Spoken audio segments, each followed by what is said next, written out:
Ah, separates the men from the boys. Hi, everybody. Welcome back to the Comstock channel. I'm Marlon Bowling with you. And as always, I want to make sure I remind you to like this video, subscribe to it by clicking on that bell icon down below, and share this video with others because this information is pretty important. I've got Mychal Neumiller with me right now. Now, he is the treasurer of U.S. Custom Harvesters Incorporated.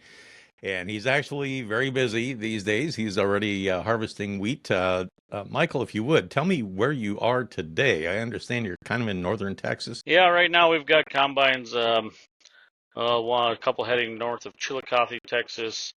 The rest of them are just right outside of Childress, Texas. Right now, we're sitting right at the airport in Childress, Texas, on a wheat field. Well, how are things going? I heard early reports were maybe a little better than expected. Is that right? Yeah, it's okay. Just a lot of rain, a lot of mud lately. We've been driving combines a lot of miles just to find dry ground and dry wheat. Um, we're We've got a lot to do at Vernon, Texas yet. We had to pull out there yesterday and come over this way because the ground was drier. Should be done here today, and we got to trek all the way back there tomorrow, I guess, and do some more. Um, Frederick, Oklahoma, real muddy up there. Some people are pulling out actually already because it's too muddy. Yields have been kind of all over the board. It's kind of what farmers put into it. They kind of, if they put some money in their crop, I think they got a pretty decent crop this year. Some guys didn't gamble on putting some fertilizer down, and you can tell them fields they're a lot less. So, How long has the rain been holding you guys out of the field now? boy, I don't know. We've cut maybe 3 days in the last 7 days. I'm not sure, something like that. It just rains, and there's been several days. We like yesterday was the first time we cut for a while, and we got going at 3:30 in the afternoon. Before that, a couple of days prior to that, we didn't get started till like 6:30 in the evening. So you sit around all day and wait, but part of the game. When you got to go, you got to go. So Now, you're based in North Dakota, is that right? we're out of central North Dakota. It's myself. I got two brothers and a father. We all run our company. I guess we run 10 case combines. Wow. Okay.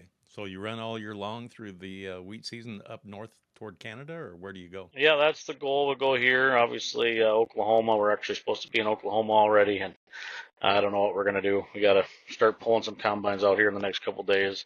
South Central Kansas, Western Kansas, Eastern Colorado, Central Montana. Then we go all over North Dakota, all the way up to the Canadian border in North Dakota, I guess. So then we keep our full run in North Dakota. We do soybeans and corn in North Dakota, where a lot of other harvesters run back south and southern states and do irrigated corn and stuff. Does your track ever take you through western Kansas or not?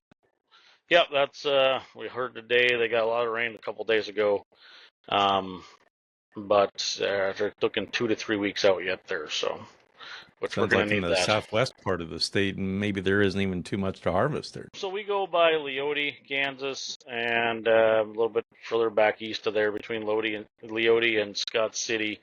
And they're expecting a pretty decent crop there yet, I guess, where we go. So I know Dad talked to one guy yesterday. He's a really good farmer out there, always has a really good crop. And he's still expecting some 60 and 80 bushel stuff. But I'd say for the most part, I'm going to say we're going to be 35 to 40 out there. Boy, they would be really happy, I think, if they can manage that. That's for sure.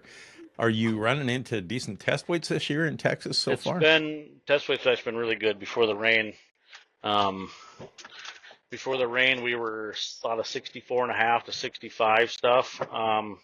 Haven't been paying attention. I could actually look at some tickets right here. They're down to 60, 61 right now. So we've lost some test weight over the rains the last few days. So Wow, okay. So yield-wise, give me a ballpark guess. What's it ranging? we've had as low as 10, and I'd say we're going to average 30, 35. Over here at Childress, we're probably going to be one of our bigger farmers here is maybe going to be about 20 is all. Um, it just like I said, if you put some money in the crop, I think it paid off because the rains came when they needed it, and some people gambled and didn't put the fertilizer on, and then the rains came, and then they're kind of shooting themselves in the foot a little bit, but it's all about what the guy wants to do. So Yeah. So do you think harvest is right on schedule this year? Do you think you're a little bit ahead? it's a good question. We started earlier, but now we're delayed. And I was just looking at some records yesterday or 2 days ago. Like last year, I was in Enid, Oklahoma. June 12th is when I got there, and a lot of people are in Enid, Oklahoma already today, which is the 4th. So they're 10 days ahead or whatever that is. And There's some stuff that's ready to go up there, and there's some stuff with Tad Green. I just got the phone with another guy, so a little green yet in a couple fields. So we're probably, for as long as we've been in Texas, we're behind right now. But there's can't leave these guys and go to the next guy until these guys are done. Okay, so you're actually trying to play catch up right now. I would If say we're definitely playing catch up right now.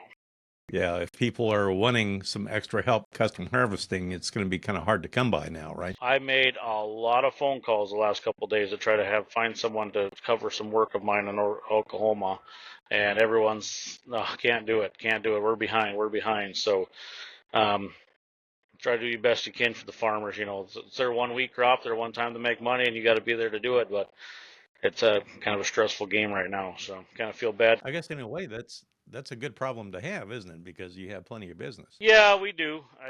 We're not overbooked. I don't feel like it's just the timing of these rains have really messed up our Texas stop here. We should be done and out of here if we had good running, and we haven't had it. I'm just curious, do you guys do anything other than wheat or not? No, we'll do wheat all the way through August sometime probably.